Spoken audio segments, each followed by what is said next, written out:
दोस्तों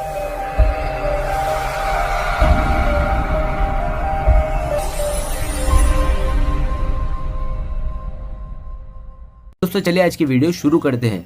दोस्तों वीडियो शुरू करने से पहले मैं आपको एक बात बता दूं कि आपने अभी तक हमारे इस चैनल को सब्सक्राइब नहीं किया हो तो नीचे पर आपको ग्रेट बटन में सब्सक्राइब करके लिखा रहा होगा, इसके ऊपर क्लिक कर लीजिए और साइड में नोटिफिकेशन बेल भी आएगा, उसको भी क्लिक कर लें ताकि आपको मिल सके हमारे अगले वीडियो की नोटिफिकेशन सबसे पहले और आप कुछ नया नया सीख सके।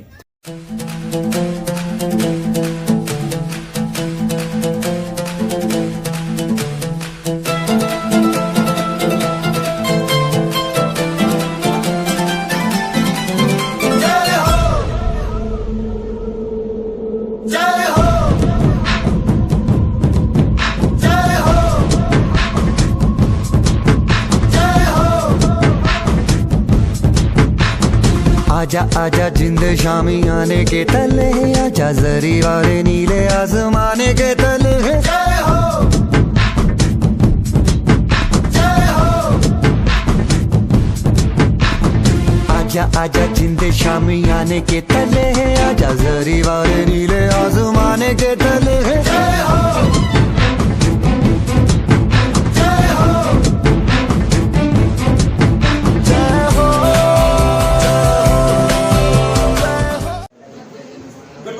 students, how are you all? I hope you are all well, very well, fit and fine. બરાબર છે? હા ના હવે ધીમે ધીમે હવે પરીક્ષા નજીક આવતી જાય છે, પણ 70 દિવસ એટલે હવે ધીમે ધીમે તમારો ઉત્સાહ એકદમ વધે જાય છે.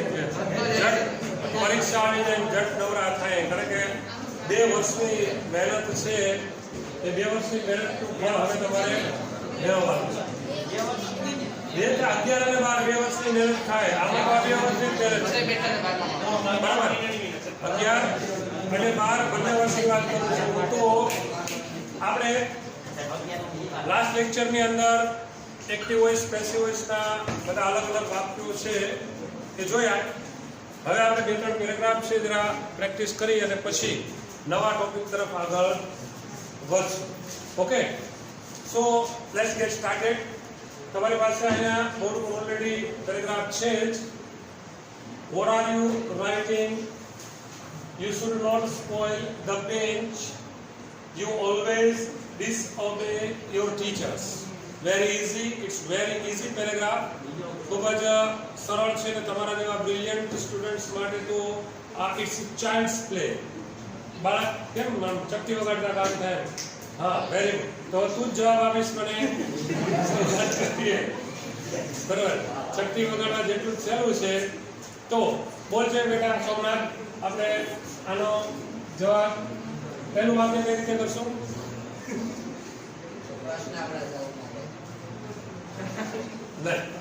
આપણે ખબર છે કે કોઈ પણ વાક્યને પેસિવમાં બદલશું ત્યારે સૌથી પહેલા તો આપણે ટેન્સ જોશું કે ટેન્સ કયો છે.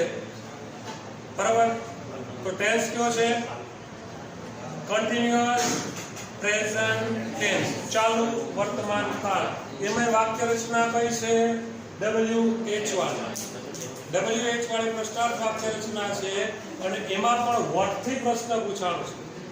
જનરલી આપણે વોટ થી પ્રશ્ન પૂછીએ છીએ ક્યારે પૂછીએ છીએ?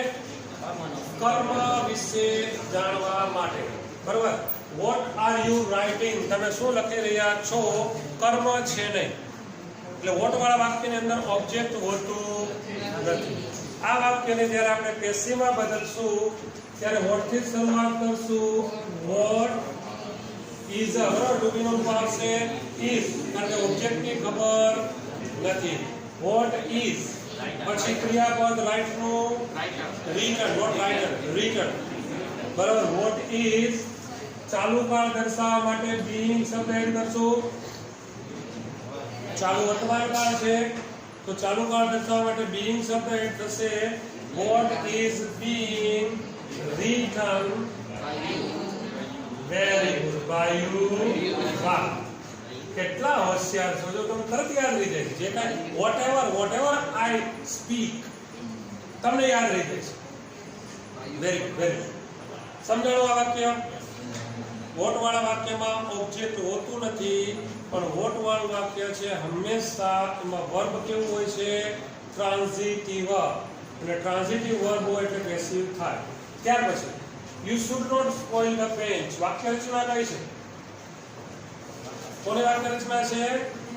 મોડેલ ઓક્સિલરીઝ. મોડેલ ઓક્સિલરીઝ છે subject, modal, not, V1. Passive રચના કરીએ તો શું થાય? ઓબ્જેક્ટ, વાક્યની પહેલા object, modal, not, be, V3. Object શું છે આમાં? The bench. The bench. Modal object એમનો મત રહેશે શુડ નોટ, પછી શું કરશું? Be spoil again by you. Wow. The bench should not be spoiled by you. બીજું વાક્ય, you always disobey your teachers. કાળ કયો છે? સિમ્પલ પ્રેઝન્ટ ટેન્સ અથવા તો પ્રેઝન્ટ ઇન્ડેફિનિટ. બે રીતે કહી શકીએ. પ્રેઝન્ટ ઇન્ડેફિનિટ નો પણ અર્થ થાય છે સાદો વર્તમાન કાળ. અહીંયા આપણે કર્મ શું છે? What is object? Your teachers. વાક્યની પહેલા લઈએ your teachers. કાળ મુજબ બુદ્ધિનું રૂપ આવશે are. બરાબર. સાદો વર્તમાન કાળ. હકાર વાક્ય રચના શું થાય? સબ્જેક્ટ, V1 અથવા તો SKES plus object plus other words. એની પેસિવ રચના કરીએ object, am is are, V3 by subject other words. Object છે your teachers, બહુવચન છે માટે are. બરાબર. always એડવર્બ છે, ધ્યાન રાખશું. your teachers are always disobeyed by you. સમજાણું? any question? no question. good. yes. So?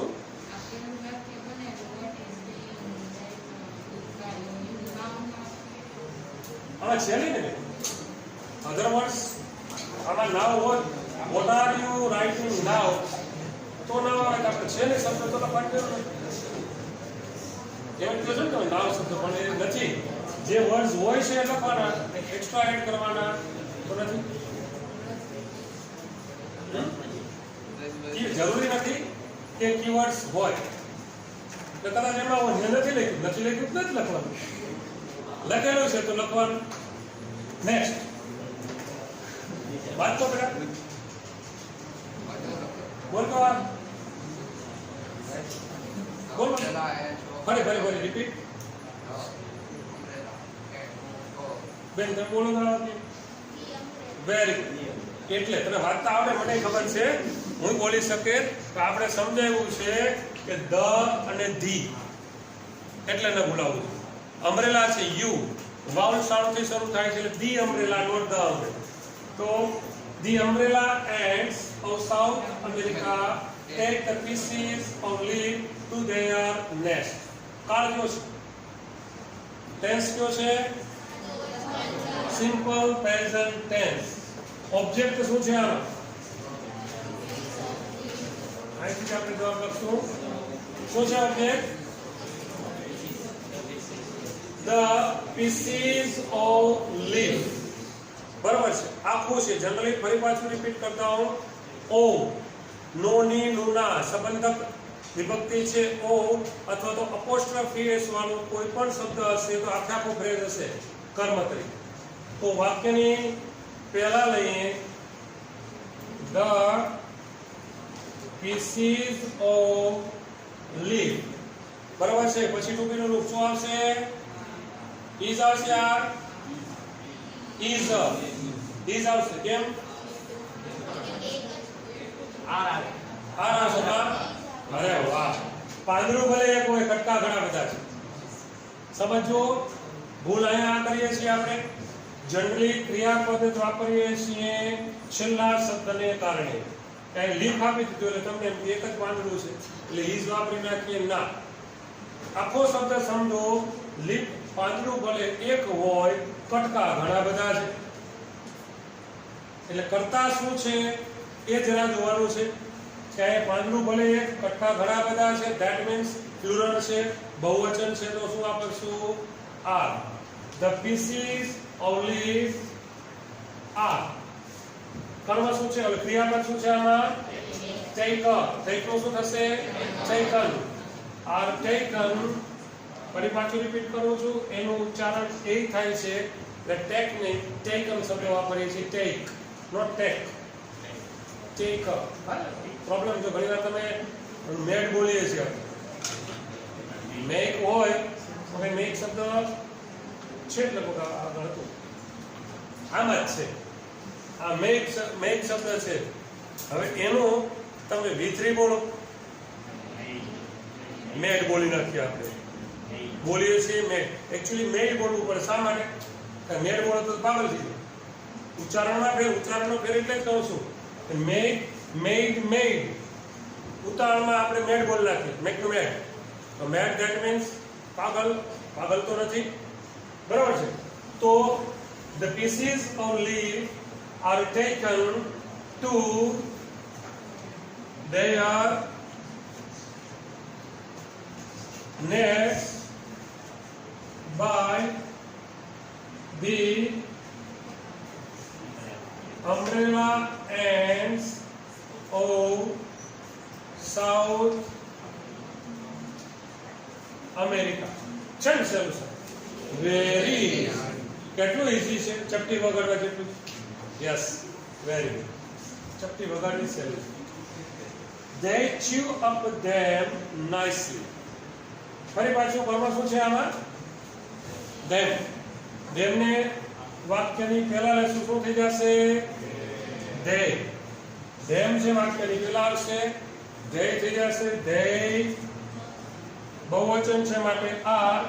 chew up નું શું થઈ જશે? chewed up. nicely by.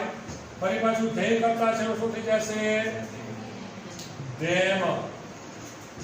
Clear? પછી જોઈએ આફ્ટરવર્ડ્સ. એ શબ્દ અધરવર્ડ્સ છે ત્યાંનું યાદ રહેશે.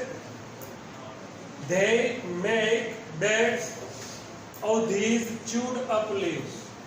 beds બોલશું અહીંયા. આનું ઉચ્ચારણ પણ ધ્યાન રાખવું. bed, bed. bed, bed. બંનેમાં ફેર છે. વજન આપશો તો પાગલ થઈ જશે, ખરાબ થઈ જશે. વજન આપશો તો ખરાબ થઈ જશે. બેડ લાઇટલી લેવાનું છે. બેડ પથારી, ક્યારે, બરાબર. તો કર્મ શું છે આમાં? Beds. Beds beds of this chewed up leaves. આ સુધી આખું કર્મ છે. વાક્યની શરૂઆતમાં લઈએ afterwards beds of these chewed up leaves. બરાબર. હવે આવશે ટોપીનું રૂપ are. make નું શું થશે? made, not made. made by. they નું થશે them. ચલ ચલો, વેરી. કેટલું જો તમને આવડવાનું જો કે ઓલરેડી આવડે જ છે. આ તો તમને યાદ આવવાનું. આવડે તો છે જ ઓલરેડી, પણ તમને યાદ આવવાનું. નેક્સ્ટ આ વાક્ય જોઈએ. Having delivered the speech,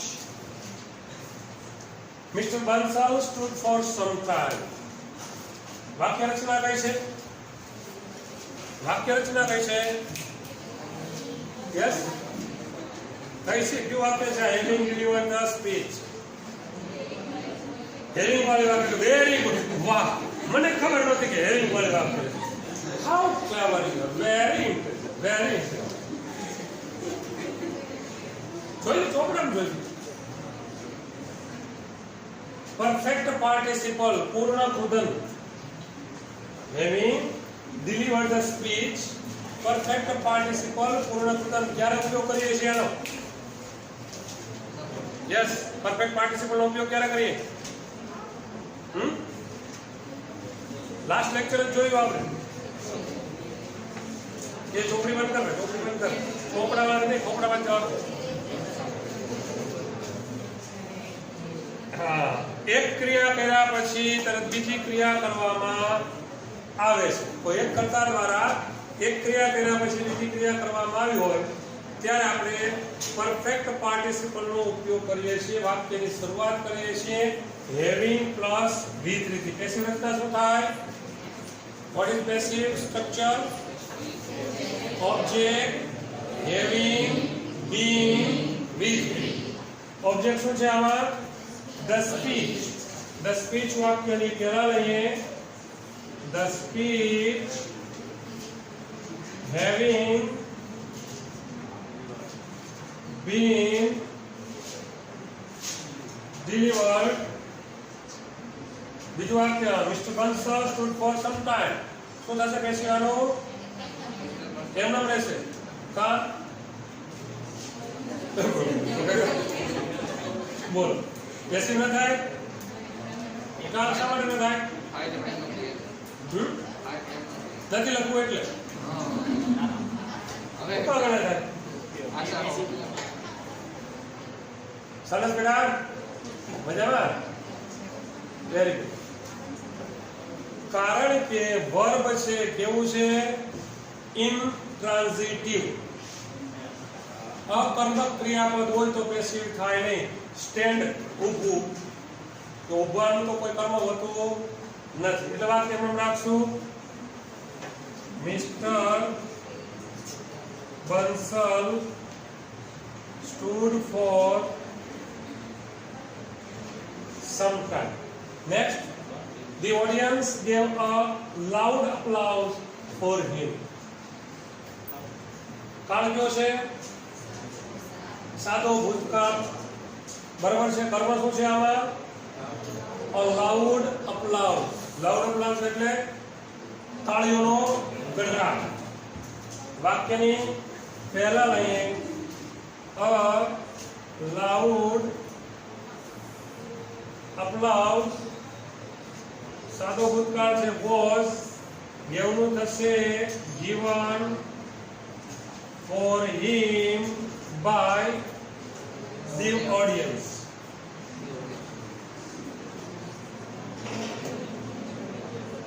પછી Mr. Bansal wants to uplift the poor વાક્ય રચના કઈ છે અગેન પાછળમાં કયું વાક્ય છે આ યસ હા આમાં શેનો ઉપયોગ થયો છે સાદો વર્તમાન કાળ છે એમાં પણ કંઈક બીજો વિશેષ ઉપયોગ છે કઈ mister Bansal wants to uplift the poor infinitive to વાળું ક્રિયાપદ ઇન્ફિનિટિવ ની પેસિવ રચના એક્ટિવ હોય તો 2 પ્લસ v1 અને પેસિવ શું કરીએ છીએ ઇન્ફિનિટિવ ની પેસિવ રચના 2v પ્લસ v3 આ વાક્ય પેસિવ કઈ રીતે થશે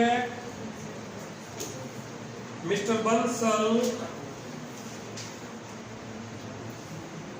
wants ઈચ્છે છે હવે પછીના વાક્યમાં કર્મ શું છે the poor વાક્યની પહેલા લઈએ the poor બરાબર ઇન્ફિનિટિવ નું શું કરશું 2b plus v3 Mr. Bansal wants the poor to be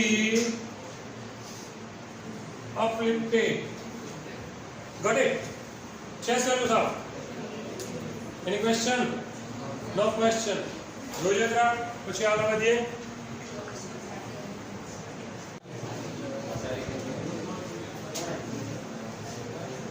સારું હવે આપણે નવો ટોપિક તરફ આગળ વધીએ ડાયરેક્ટ ઇનડાયરેક્ટ સ્પીચ અથવા તો ડાયરેક્ટ ઇનડાયરેક્ટ નેરેશન શબ્દ પણ વપરાય છે કથન નેરેટ એના ઉપર શબ્દ પડે નેરેશન કથન સ્પીચ કરતા નેરેશન શબ્દ વધારે યોગ્ય છે છતાં આપણે સ્પીચ વાપરીએ છીએ ચાલે છે તો ડાયરેક્ટ ઇનડાયરેક્ટ સ્પીચ છે આ ટોપિક તમારાથી અજાણ્યો નથી ઓલરેડી આપણે આનો બહુ સારી રીતે અભ્યાસ કરી લીધો છે.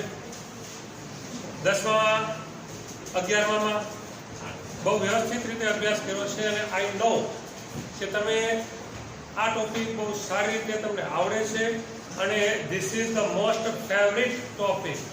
તમારો સૌથી વધારે મનપસંદ પ્રિય ટોપિક છે તમારો આ બધાનો ડાયરેક્ટ ઇનડાયરેક્ટ સ્પીચ. તો આપણે જરા એનો અભ્યાસ કરીએ, થોડી સમયના અભાવે જરા માત્ર રિવિઝન કરી પછી આપણે એક એક જે વાક્યો અલગ અલગ ભણવાના છે એ વાક્યોના સીધા એક્ઝામ્પલ્સ બોર્ડ ઉપર જોશું અને પછી પેરેગ્રાફ. તો જનરલી તમને ખબર જ છે કે ડાયરેક્ટ ઇનડાયરેક્ટ સ્પીચ એટલે શું, ડાયરેક્ટ ઇનડાયરેક્ટ સ્પીચ કોને કહેવાય એ તમે જાણો છો કે ભાઈ બે કે બેથી વધારે વ્યક્તિ જ્યારે રૂબરૂ વાતચીત કરતા હોય અથવા તો ફોન ઉપર વાતચીત કરતા હોય એટલે રૂબરૂ વાતચીત જે થાય છે તેને આપણે ડાયરેક્ટ સ્પીચ કહીએ છીએ. કોઈ વ્યક્તિ પોતાની વાત છે રૂબરૂ રજૂ કરે છે, ફેસ ટુ ફેસ અથવા તો ફોન ઉપર, અથવા તો કોઈ વ્યક્તિ અન્ય કોઈ વ્યક્તિની વાત પોતાની રીતે જ રજૂ કરતો હોય છે પણ એ જે છે એ જ શબ્દોમાં ઇન્વર્ટેડ કોમા કોઈ વ્યક્તિ છે તે અન્ય વ્યક્તિની વાત રજૂ કરતો હોય છે ડબલ સિંગડામાં, કે જેને આપણે કોટેશન માર્ક કહીએ છીએ. એકચ્યુઅલી ડબલ ઇન્વર્ટેડ શબ્દ એના માટે વાપરીએ છીએ ખરા, પણ સાચો શબ્દ છે કોટેશન માર્ક. કારણ કે કોટ એટલે કેવું, કોઈનું વાક્ય આપણે બોલીએ છીએ, કોઈનું કહેલું વાક્ય બોલીએ છીએ, કોઈ પુસ્તકનું વાક્ય આપણે લઈએ છીએ તો એ વાક્યને ઓલવેઝ આપણે ડબલ સિંગડામાં દર્શાવીએ છીએ કે જેને ઇન્વર્ટેડ કોમા કહીએ છીએ, પણ એકચ્યુઅલી એક કોટ છે કોઈનું કહેલું એટલે એને કોટેશન માર્ક તરીકે ઓળખવામાં આવે છે. તો કોઈ વ્યક્તિ છે અન્ય કોઈ વ્યક્તિની વાત છે એ જેમ છે એમ જ કોટેશન માર્કની અંદર રજૂ કરે છે તો પણ આપણે એને ડાયરેક્ટ સ્પીચ કહીએ છીએ. ઇનડાયરેક્ટ સ્પીચ એટલે શું, તો કે ભાઈ અન્ય વ્યક્તિએ કહેલી વાત કોઈ વ્યક્તિ પોતાના શબ્દોમાં કહે છે, કોટેશન માર્કનો ઉપયોગ કરતો નથી અને જરૂરિયાત મુજબના ફેરફારો કરીને બોલે છે, તેને આપણે ઇનડાયરેક્ટ સ્પીચ કહીએ છીએ. આ વાત તમે સારી રીતે જાણો છો. ડાયરેક્ટ સ્પીચમાંથી ઇનડાયરેક્ટ સ્પીચમાં જ્યારે આપણે વાક્ય ફેરવીએ છીએ ત્યારે મુખ્યત્વે 3 પ્રકારના ફેરફાર થાય છે. રિપોર્ટેડ સ્પીચની અંદર જે કોમા અથવા તો ડબલ સિંગડાની અંદર જે વાક્ય આવેલું છે એની અંદર આપણે મુખ્ય 3 ફેરફાર કરીએ છીએ.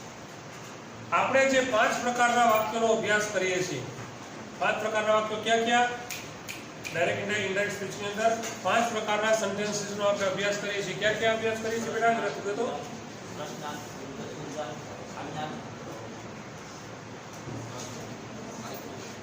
વેરી ગુડ ટ્રાય, સારી વાત, try and try but don't try. તો 5 પ્રકારના જે વાક્યો છે એમાં એક છે અસર્ટિવ વિધાન વાક્ય. અસર્ટિવ વિધાન વાક્ય એમાં આપણે વિધાનની અંદર અફર્મેટિવ અને નેગેટિવ 2 પ્રકાર આવે છે. પછી આવે છે ઇન્ટેરોગેટિવ પ્રશ્નાર્થ વાક્ય, ઇમ્પેરેટિવ આજ્ઞાર્થ વાક્ય, એક્સક્લેમેટરી ઉદ્ગાર વાક્ય અને ઓપ્ટેટિવ શુભેચ્છા દર્શક વાક્ય. આજે 5 પ્રકારના વાક્યોનો અભ્યાસ કરીએ છીએ. એમાં 5 પ્રકારના વાક્યોમાં ડાયરેક્ટ સ્પીચમાંથી ઇનડાયરેક્ટ સ્પીચમાં વાક્ય ફેરવીએ તો 3 ફેરફાર મુખ્ય થાય છે. બાકી પછી ઇન્ડિવિડ્યુઅલ દરેક વાક્ય છે એ વાક્ય પ્રમાણે થોડા ઘણા ફેરફાર થાય છે એ અલગ છે, પણ 3 ફેરફાર એવા છે કે જે મુખ્ય થાય છે. ક્યાં ક્યાં છે? ક્યાં? યસ,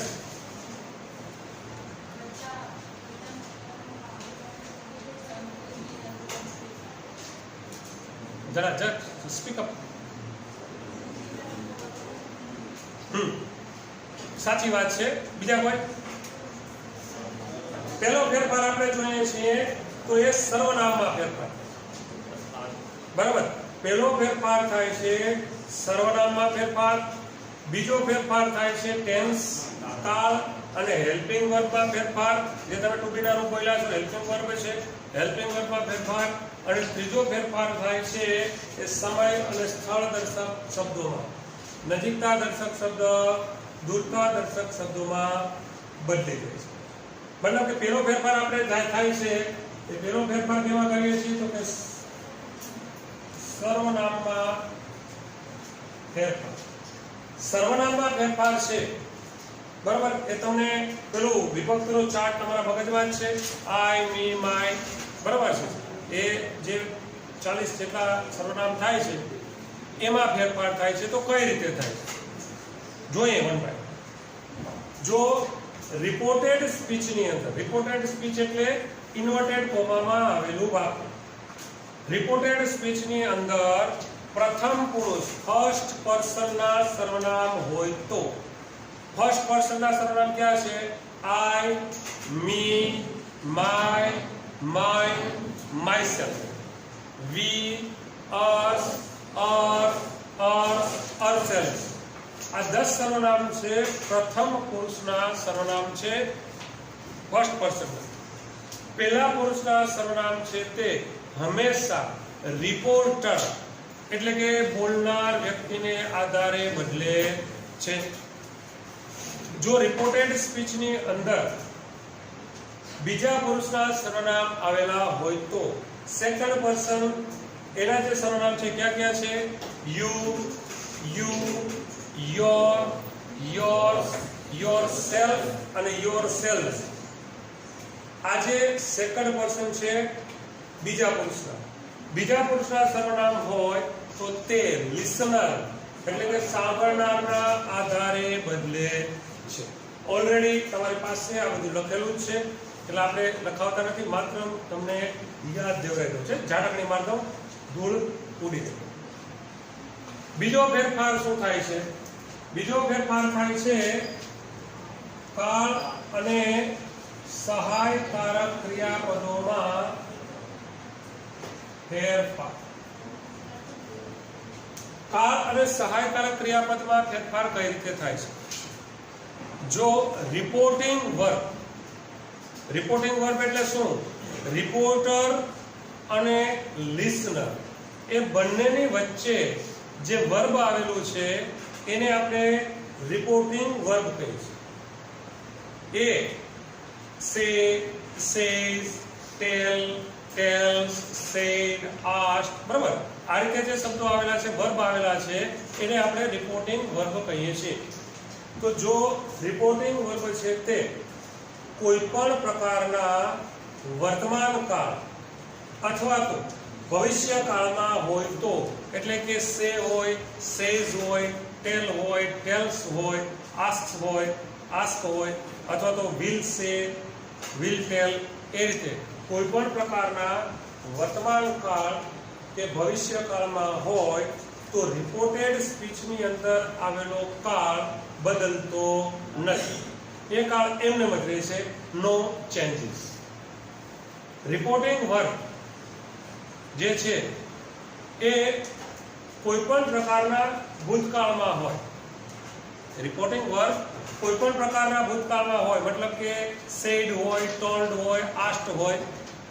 પણ રિપોર્ટેડ સ્પીચની અંદર સનાતન સત્ય, એટર્નલ ટ્રુથ હોય, ગણિત વિજ્ઞાનના તથ્યો હોય, સિદ્ધાંતો કે જે છે એ સૂત્રો હોય, અથવા તો ઇડિયમ્સ, પ્રોવર્બ્સ, કહેવતો હોય, રૂઢિપ્રયોગો હોય, તો પણ કાળ બદલતો નથી. એ કાળ છે એમને રાખવામાં આવેલો છે, આવીએ છે. અને જો કોઈ વ્યક્તિનું કોઈ કહેલું વાક્ય હોય, કોઈ પુસ્તકમાંથી અવતરિત કરેલું વાક્ય હોય કોટેશનમાં, તો એમાં પણ કાળ પરિવર્તન થતું નથી. એ કાળ પરિવર્તન એમનો જ રહેશે, નો ચેન્જીસ. ત્યાર પછી આપણે ત્રીજો ફેરફાર જોઈએ. સહાયકારક ક્રિયાપદમાં ફેરફાર. સહાયકારક ક્રિયાપદમાં ફેરફાર કઈ રીતે થશે? કાળમાં ફેરફાર કઈ રીતે થશે? તો રિપોર્ટિંગ વર્બ જો કોઈ પણ પ્રકારના ભૂતકાળમાં હોય તો રિપોર્ટેડ સ્પીચની અંદર સાદો વર્તમાન કાળ હોય તો એ સાદો ભૂતકાળ થઈ જાય છે. સાદો ભૂતકાળ હોય તો તે પૂર્ણ ભૂતકાળ થઈ જાય છે. એ જ રીતે સહાયકારક ક્રિયાપદો જો એમિઝાર હોય તો વોઝ વર થઈ જાય છે. વોઝ વરનું હેડ બીન થઈ જાય છે. શેલ વિલ હોય તો વુડ થઈ જાય છે, કેનનું કુડ થાય છે, મેનુ માઇટ થાય છે. હેર હેઝ હોય તો હેડ થઈ જાય છે. ડુ ડઝ હોય એની સાથે V1 હોય તો V2 મતલબ કે સાદો ભૂતકાળ થઈ જાય છે. ડીડ ની સાથે જો નોટ હોય તો હેડ પ્લસ V3 થઈ જાય છે. અમુક ક્રિયાપદ એવા છે કે જેમાં ફેરફાર થતો નથી, સહાયકારક ક્રિયાપદ, જેમ કે could, would, should, must, had, ought to. આ જે હેલ્પિંગ વર્બ છે અથવા તો મોડેલ્સ છે એમાં કોઈ ફેરફાર થતો નથી. ત્યાર પછી આપણે ત્રીજો ફેરફાર જોઈએ તો એ છે સ્થળ અને સમય દર્શક શબ્દોમાં ફેરફાર. સ્થળ અને સમય દર્શક શબ્દોમાં ફેરફાર કેવી રીતે થાય? તો કે સ્થળ અને સમય દર્શક શબ્દોમાં જે નજીકતા દર્શક શબ્દ છે એ દૂરતા દર્શકમાં બદલી જાય છે. મતલબ કે ના હોય તો ધેન થઈ જાય, હિયર નું ધેર થઈ જાય, ધીસ નું ધેટ થઈ જાય, બરોબર, ધીસ નું ધોઝ થઈ જાય, અગો નું બિફોર થઈ જાય, બરોબર છે. ત્યારે ટુડે હોય તો ધેટ ડે થઈ જાય, ટુ નાઇટ હોય તો ધેટ નાઇટ થઈ જાય, તિલ હોય તો સો ફાર થઈ જાય, સો ફાર નું થસ થઈ જાય. કન હોય તો કન નું ગો થાય છે. ભાઈ ક્યારે થાય છે? કમનું ગો ક્યારે થાય છે? જ્યારે બોલનાર વ્યક્તિ છે એ કમનો ઉપયોગ આવવાના અર્થમાં કરે, અન્ય સ્થળેથી પોતાના સ્થળે આવવાના અર્થમાં કરે તો કમનું કમ જ રહેશે. પણ જો અન્ય સ્થળે જવાના અર્થમાં ઉપયોગ કરે તો કમનું ગો થઈ જાય. મતલબ એમ કે ભાઈ રાધા સેડ ટુ મીરા, રાધાએ મીરાને એમ કીધું કે ભાઈ I will come home tomorrow, હું આવતીકાલે ઘરે આવીશ. તો મતલબ બહાર છે ત્યાંથી ઘરે આવે છે, આવવાના અર્થમાં છે તો ત્યાં કમનું કમ જ રહેશે. પણ એમ હોય કે Radha said to Meera I will come with you to the market, હું તારી સાથે બજારમાં આવીશ, તો ત્યાં અન્ય સ્થળે જવાના અર્થમાં છે તો કમનું શું થઈ જશે? ગો થઈ જશે, બરાબર. ત્યાર પછી આપણે યસ્ટરડે હોય તો શું થઈ જશે? The previous day. The last હોય એનું પણ થઈ જાય છે ધ પ્રીવિયસ ડે. ટુમોરોનું શું થઈ જશે? ધ નેક્સ્ટ ડે અથવા તો ધ ફોલોઈંગ. સમજાણું? એટલે આટલા ફેરફાર છે તે આપણે દરેક જે 5 પ્રકારના આપણે વાક્યોનો અભ્યાસ કરીએ છીએ એમાં કમ્પલસરીલી થાય છે. બાકીના જે ફેરફાર છે એ ઇન્ડિવિડ્યુઅલ છે, વાક્ય પ્રમાણે. જે વાક્ય હોય એ વાક્યના થોડા ઘણા ફેરફાર છે એ જોઈએ. તો એમાં સૌથી પહેલું આપણે જોઈએ અસર્ટિવ સેન્ટેન્સ, વિધાન વાક્ય. વિધાન વાક્ય છે, વિધાન એટલે સ્ટેટ, ટૂંકમાં સ્ટેટમેન્ટ. અસર્ટિવ વિધાનનો અર્થ થાય છે સ્ટેટમેન્ટ, કોઈને કાંઈ કહીએ છીએ. સ્ટેટમેન્ટ છે 2 પ્રકારના હોય, હકાર અને નકાર. વિધાન વાક્યને જ્યારે આપણે ડાયરેક્ટ સ્પીચમાંથી ઇનડાયરેક્ટ સ્પીચમાં ફેરવીએ છીએ ત્યારે રિપોર્ટિંગ વર્બ તરીકે સે, સેઝ હોય અથવા તો સેડ હોય તો એનું આપણે સે, સેડ હોય અથવા સેડ હોય એનું આપણે સેડ કરીએ છીએ. વર્તમાન કાળ હોય તો ટેલ એનું ટોલ્ડ કરીએ છીએ, સેડ એનું ટોલ્ડ થશે, બરાબર. ટેલ, ટેલ્સ અથવા ટોલ્ડ કરીએ છીએ. ક્યારેક તમે કોઈ કંઈક માહિતી આપી હોય, કોઈ પ્રશ્ન પૂછ્યો છે, એ પ્રશ્નમાં જો માહિતી આપી હોય તો ઇન્ફોર્મ શબ્દ વાપરીએ છીએ. રિપોર્ટિંગ વર્બ તરીકે શું કરીએ છીએ? ઇન્ફોર્મ્ડ શબ્દ આપીએ છીએ. એટલે કાં તો તમે ટોલ્ડ કરો છો, સેડનું ટોલ્ડ કરીએ છીએ, અથવા તો ટેલ અથવા ટેલ્સ કરીએ છીએ, અથવા તો ઇન્ફોર્મ્ડ શબ્દ વાપરીએ છીએ. એ તો વાક્ય જો કોઈ માહિતી હોય તો. કોમા, ઇન્વર્ટેડ કોમા દૂર થાય છે. જે કોટેશન માર્ક હોય છે, કોટેશન માર્કને દૂર થાય છે એટલે બંને વાક્ય અલગ પડી જાય છે. કોમા, ઇન્વર્ટેડ કોમા દૂર કરીએ એટલે બંને વાક્ય અલગ થાય એને જોડવા પડે. તો જોડવા માટે સંયોજક તરીકે શું વાપરીએ છીએ? ધેટ. જોડવા માટે સંયોજક ધેટ વપરાય છે પછીનું જે વાક્ય હોય છે એમાં નિયમ પ્રમાણેના 3 ફેરફાર કરવામાં આવે છે. સમજાણો? તો નેક્સ્ટ લેક્ચર આપણે આના એક્ઝામ્પલ્સ જોશું. બધા વાક્ય છે અસર્ટિવ વાક્ય સીધા વાક્ય જ કરશું. પછી પ્રશ્નાર્થ, આજ્ઞા, ઉદ્ગાર અને શુભેચ્છા દર્શન, જે બધા 5 વાક્યો છે 1 by 1 સીધા એક્ઝામ્પલ્સ બોર્ડ ઉપર જોશો. એટલે good bye, C you, enjoy your day.